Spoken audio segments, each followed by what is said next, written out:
Olá, quinto ano, tudo bem? Vamos para mais uma correção. E hoje nós temos as correções, do nosso livro e do nosso caderno, dia 31/7/2020, sexta-feira.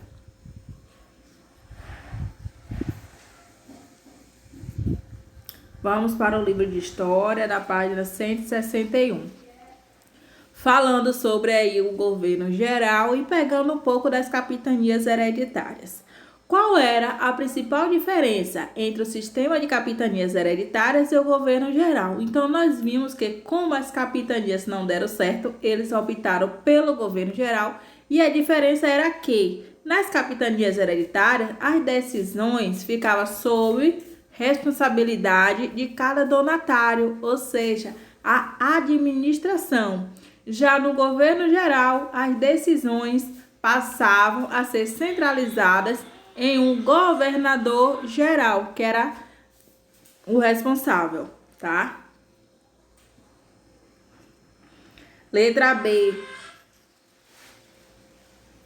Onde foi construída a primeira sede do governo geral do Brasil? Qual nome foi dado à primeira capital do Brasil e quando? Então, foi construída na capitania da Bahia de Todos os Santos. O nome dado à primeira capital do Brasil foi Salvador, no ano de 1549. Letra C. Mesmo com a instalação do governo geral, o que aconteceu com as capitanias hereditárias?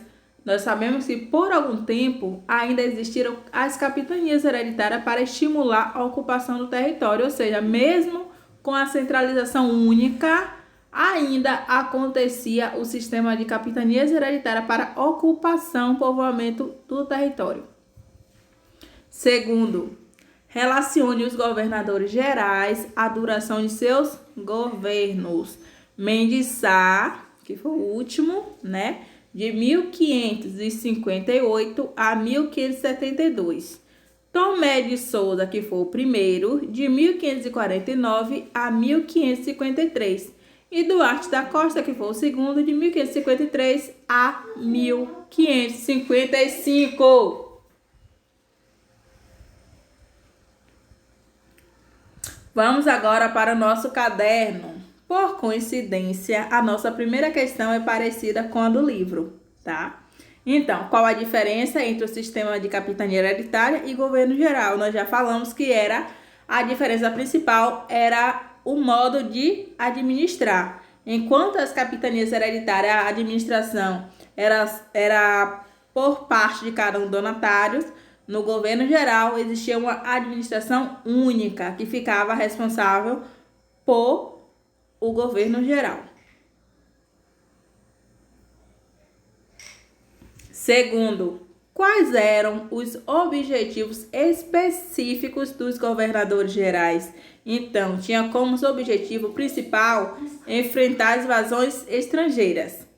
E por segundo, fundar vilas para garantir a posse do território a Portugal e controlar os indígenas. Vocês lembram que eles tiveram vários ataques indígenas, já que os índios não aceitavam entregar suas terras para ser colonizada por Portugal. Terceiro, destaque as responsabilidades de cada um dos componentes do governo geral. Nós sabemos que além do governador geral, tinha mais 3 pessoas que ajudavam aí em sua administração. O provedor-mor, que era responsável pelas finanças. Tinha também o ouvidor-mor, que era responsável pela justiça. E o capitão-mor, que era responsável pela defesa, especialmente do litoral. Quarto, sobre o primeiro governador geral, Tomé de Souza, escreva o que ele trouxe. Vocês lembram que desde o período das capitanias hereditárias e também do período da expedição, ele trouxe naquela época plantas, animais, ele trouxe utensílios domésticos, utensílios agrícolas. Então, ele trouxe pessoas de sua confiança para cuidar da economia, fiscalização e justiça colonial, tá?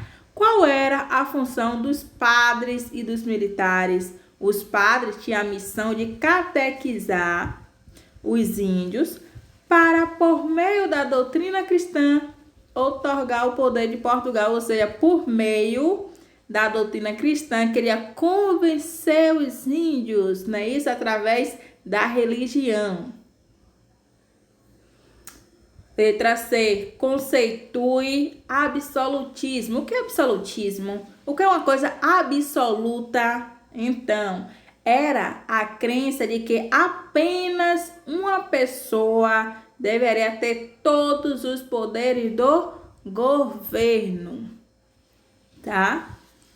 Letra D, fale sobre a sede do governo geral e a nova cidade de Salvador.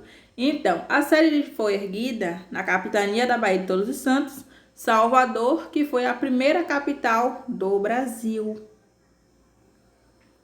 Quinto, quais as ações foram realizadas no período do governo geral? Então, instalações das câmaras municipais, que era formada pelos homens bons, que tinham poderes na época, formação do primeiro bispado, introdução da criação de gado e a construção de engenho.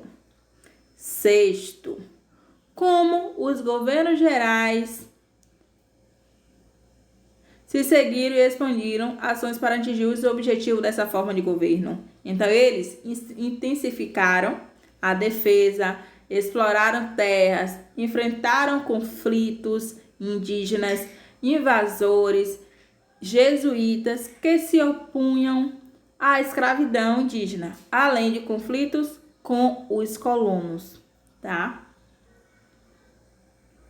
Sétimo, sobre o governo de Duarte da Costa, comente. Então, o governo de Duarte da Costa tem uma duração de 5 anos, se foi de 1553 a 1558, houve uma expansão do tráfico de catequização dos jesuítas, fundou o Colégio de São Paulo, também fundou a França Antártida. Também foi um governo muito conturbado, caótico, tá? Oitavo, descreva o governo de Mendes Sá. O governo de Mendes Sá foi de 1558 a 1572. Ele também contou com a ajuda de seu sobrinho Estácio de Sá, enfrentou as invasões francesas, já que era um dos objetivos do governo, aliando-se aos tamoios. Fundou a cidade do Rio de Janeiro. Então, meus amores, aqui ficamos com a nossa correção. Corrijam direitinho os seus cadernos e vamos para mais uma aula.